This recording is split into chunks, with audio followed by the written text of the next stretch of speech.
I pledge to stay drug free. I plan to stay drug free. I pledge to stay drug free. I pledge to be drug free. I pledge to stay drug free.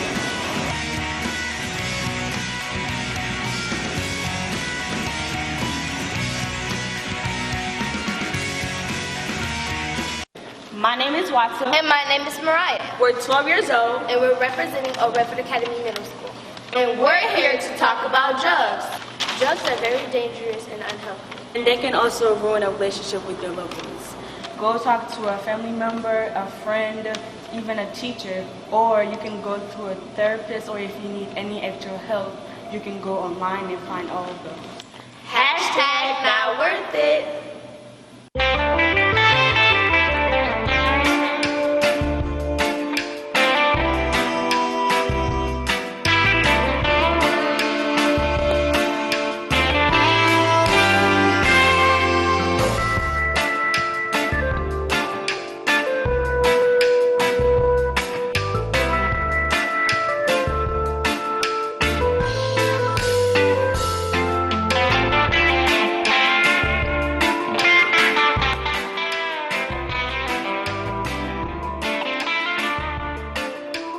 Welcome to Expose Under the Sun. I am here brought to you by Detroit Native Sun newspaper.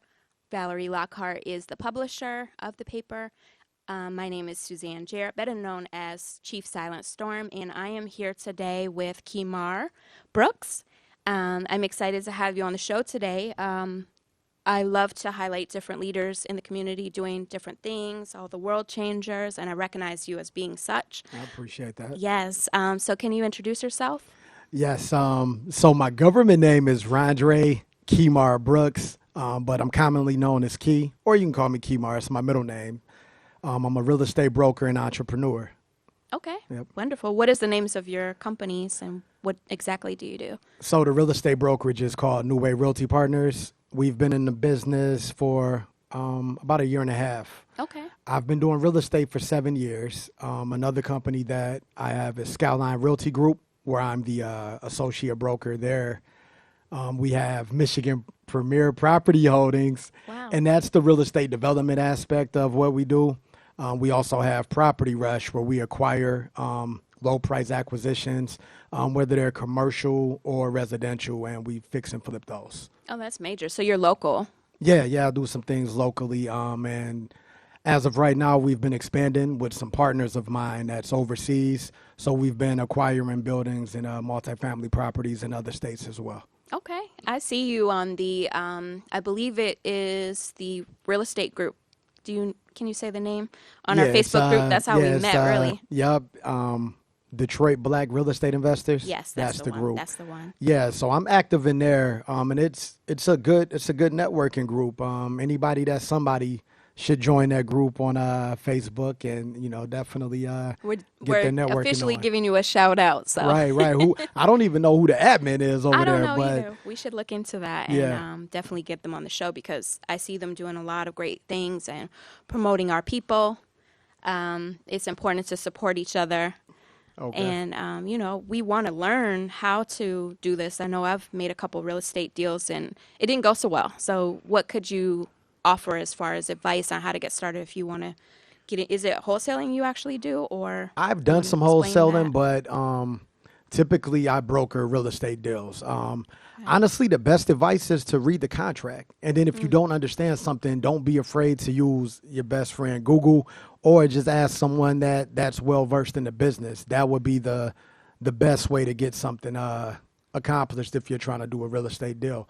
As far as wholesaling, just make sure that you're a part of the deal and you have to make sure that who's ever selling a property, they're direct to the owner because some people may be selling a property, but they're not the owner. So you got to Okay. know the difference. Anybody can sell a property, but you want to be in direct contact with the person who owns it. Okay, so I understand what you're saying there because if you have a wholesaling deal, if the direct seller, like the wholesale, from what I'm understanding, they're just like the middle person. Correct. And then they could have 2 contracts going at a time, and then the Yeah. seller, or how does that? I Yep. know I've gotten tripped up with that before. It's so wholesaling. It's basically you have a property that you want to sell, and I come to you whether I have the money or not. I say well, I'll buy your property. If you want to sell it for $50,000, I'll say, okay, I'll get it under contract with you, under an assignable contract for $50,000. I'm going to turn around and sell that contract to another buyer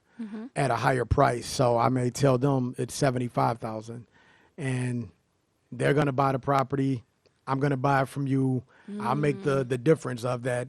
Was it 15 grand? So I'll walk away with the 15 grand. You'll get your 50K, and they'll get the property that they wanted to purchase. I So see, you middleman the okay. deal, and you make some money. Yeah. For sure. Do you offer a class? Because it sounds like that should be a class. Nah, because- you know what? I hated class, so nah, I don't offer them, but I will give some consultation every now and then. Okay. Sometimes I do some free consultation. Sometimes I got to charge if it gets too intricate. Yeah, you definitely. I see that you should definitely offer a class. Okay. There's so many people doing that, and just not. For me, I don't claim to be a real estate agent or a broker. So it's important for people to know the difference of being a broker or being a wholesaler if that's what they want to get into. Yeah. So you have real estate salespeople, and they have to work up under a broker. Okay. And they have to do that for a few years before they can obtain their license to be a broker, which requires more class work and another state exam. And once you become a broker, you have more flexibility, more access to do things in real estate that a salesperson couldn't do, or a wholesale person couldn't do. You don't need a license to do wholesaling, though. Okay. You just Oh, need to wow.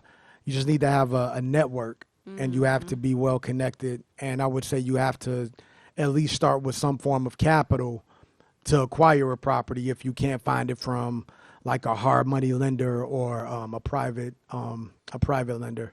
Okay. Yeah, I see a lot of people saying you don't need money to do these type of deals and all that kind of stuff. Is that kind of like gimmicky, or they just leverage other people's money? They leverage other people's money. But honestly, if you don't have the money, I don't feel like you should really jump into investing. Oh, yeah, for sure. Yeah, it's like it's hard to get taken serious if you don't have the funds to say, hey, I want to acquire this acquisition, because a lot of times when you're doing deals, the owners and the sellers require a proof of funds. So you got to be able to kind of show up with your money so that you can, do what you need to do. That's sort of like the way to wean out the real from the fake. Absolutely. Yeah. It's like, put your money where your mouth is. Okay, so that Yep. sounds like the people who are doing classes, you don't need money, you leverage off the others, and it's okay. Yep. So that's good feedback too. Do you offer mentorship of any sort, or you just have you thought of that?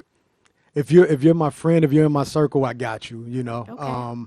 That may be something I'll look into, though, doing some mentorship, but as of right now, I don't. Okay. Yeah. You probably don't want the headache. Yeah, that's what I was about to say. I'm like, I don't want people just calling me with all of these questions. Mm-hmm. And due to the fact that I have my broker, I have 10 agents working up under me. Okay, that was my And, next question. Yeah, there's 10 of them, and they're killing it right now. So Mm-hmm. that's kind of like the mentorship that I offer is with my agents that work directly with me. Okay. Do Yeah. you? My son's just turned 20, and he's a real estate agent. He just became licensed. Okay. His first try, so I'm proud of you, Jade and Jarrett. That's what's he's up. with Keller Williams Okay. in Lansing. Is that something you offer? Like if he needed some support there, or Yeah, Okay. me and you locked in. Because I wanna connect to- okay, yeah, me cool. and you locked in, so I can share all my glory stories and the horror stories. We're gonna get into that in Yeah. a minute.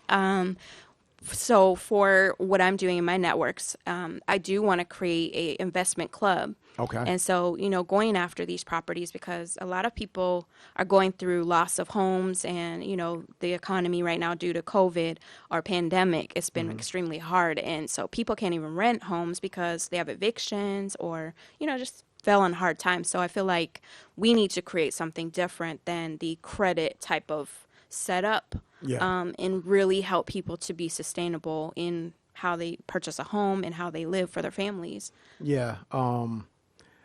That's such a good point. I feel like that we need to buy back our blocks. We need to monopolize our own communities. And when we see something going awry in our communities, we should be the first to step up and not wait on assistance from the government or something like that. If we pull together and actually build the communities that we want to have, we can actually get somewhere. But it starts with just a few people, and then you just go on, and it should domino effect. But there are a lot of first-time home buyer programs that can help you out if you don't have all of the necessary capital.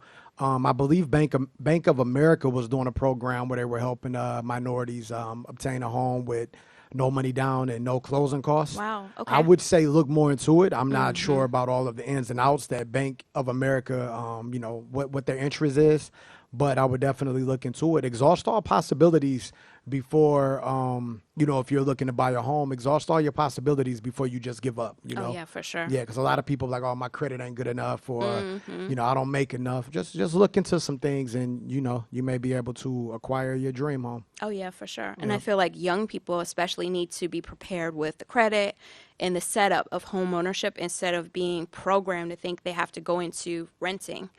Yeah. Because if they're under the parent's household, they could save and, purchase a home rather than jump into something that's a repetitive cycle and they'll never really get out of.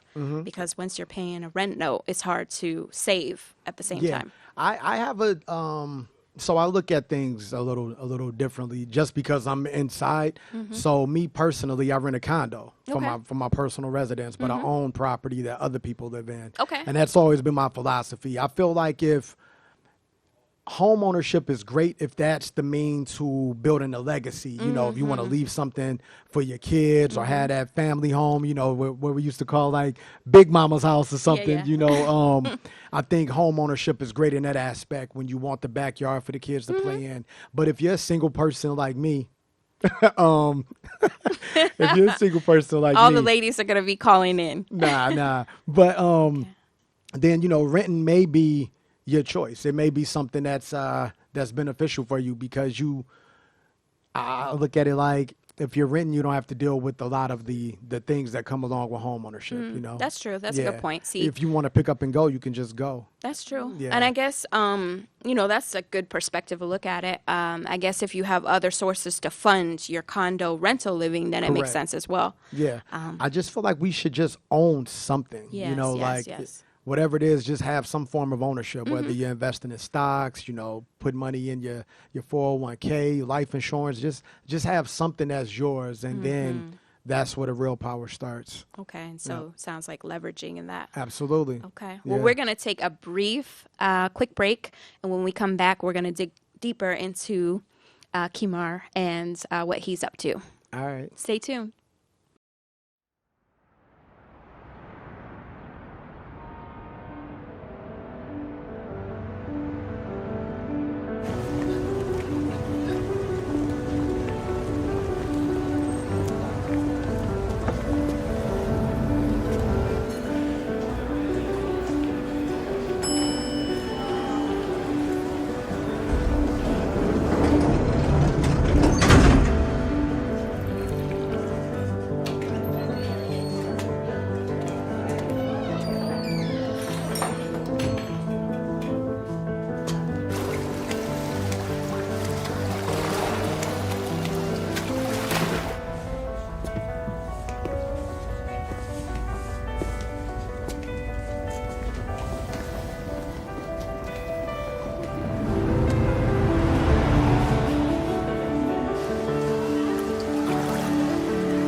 rise.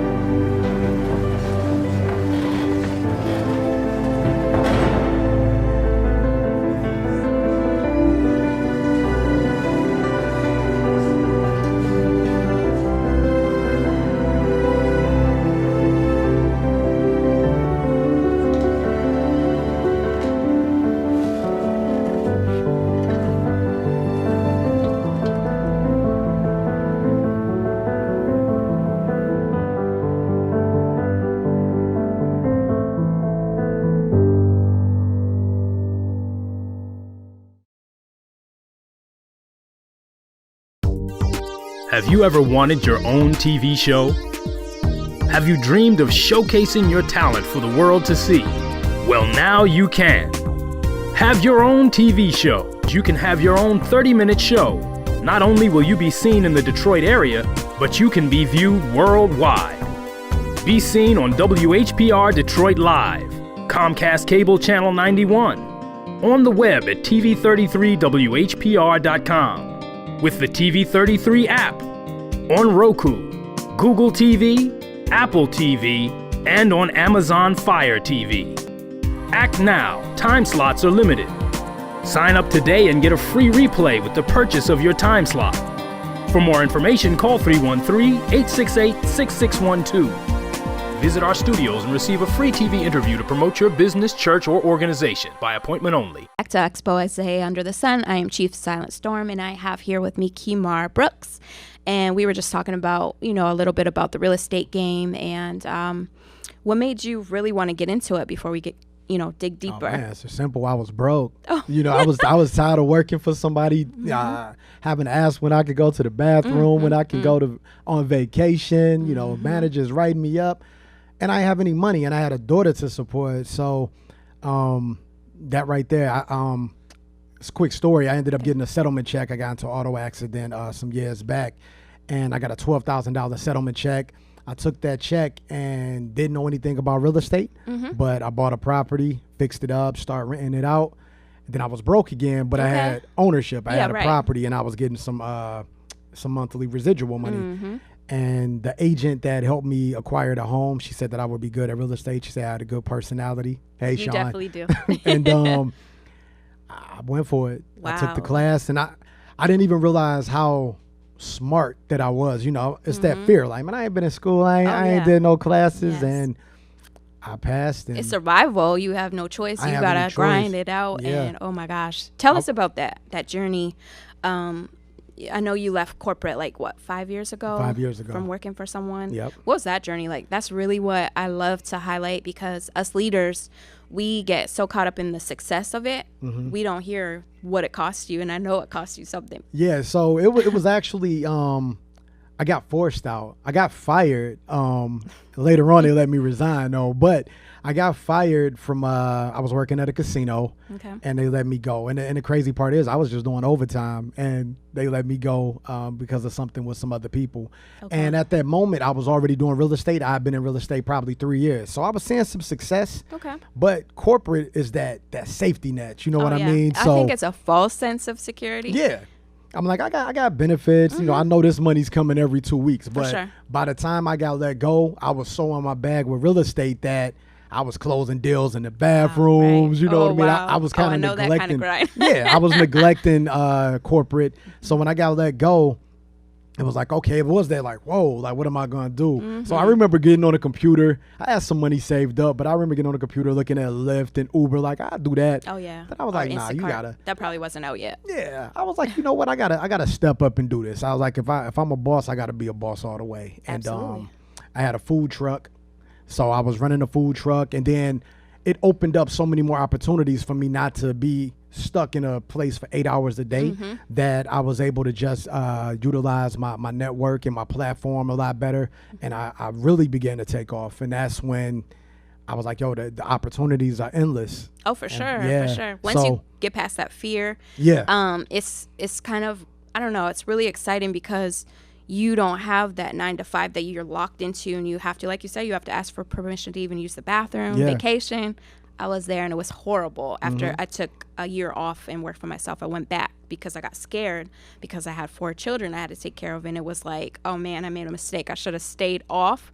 But that fear of, that sense of I'm getting a check every 2 weeks. So, but when you think about it, you only get a week out of, you have to work 2 years to get a week off at that. Crazy. Or 3 days. You have to ask for sick days. And you can really control your sick time. You got to get a doctor's note, right? Yeah. Now I'm sick. Now I got to go to the doctor and get it. And then you have to work 2 years just for an evaluation to give you maybe 50-cent raise. Exactly. That's crazy. Yeah. I lost my train of thought, but it was something I was about to say. But I think working there and corporate, it helped me understand money, because when I started making money in real estate, I was acting like somebody that never had anything. You know what I mean? So I'm going out, I'm taking girls out on different dates and valet parking for no reason. Balling out of control. Balling. And what ended up happening, I seen on the manager's desk at the time, I seen that she had a bonus check. And that bonus check was for like 17 grand. I said, I'm playing this game all wrong. Wow.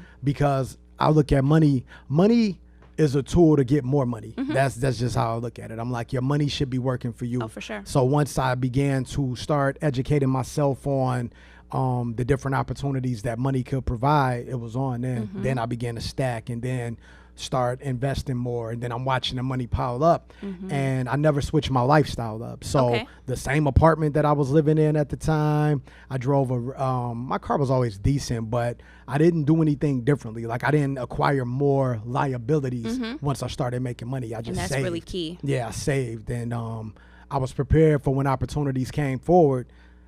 I had the money to do it. So my money started to grow substantially. And I was like, yo, I'm really doing this. I was like, I'm never going back to work for somebody. No, you know? You definitely need to influence and educate people in that. What other things, real quick, do you invest in? Do you get into like the crypto or? I don't do crypto, but I definitely invest in REITs, which is a real estate investment trust. I got some stock in Apple, Amazon, Disney. I recently just came out with my book, so I invested myself with that. We are definitely going to dive deeper into your book. Yeah. So I am so thankful that I got my copy here, and it is Broken Runs. Yep. And I would love for you to sign it before we leave. I got you. I'm going to sign it for you. Okay. I'm signing it. You heard it. He promised that he'll sign it for me. So tell me about your book. So honestly, I was in therapy. I've always been an advocate for mental health, and I'm going to hold it up. You want to hold it up? Okay. So I was always an advocate for mental health, and my journey in mental health this year really inspired the book. She had me doing a lot of self-healing. I had to do a lot of writing. I used to do music back in the day, so as she had me keep holding it. No, I'll hold it now. All right. I want my book.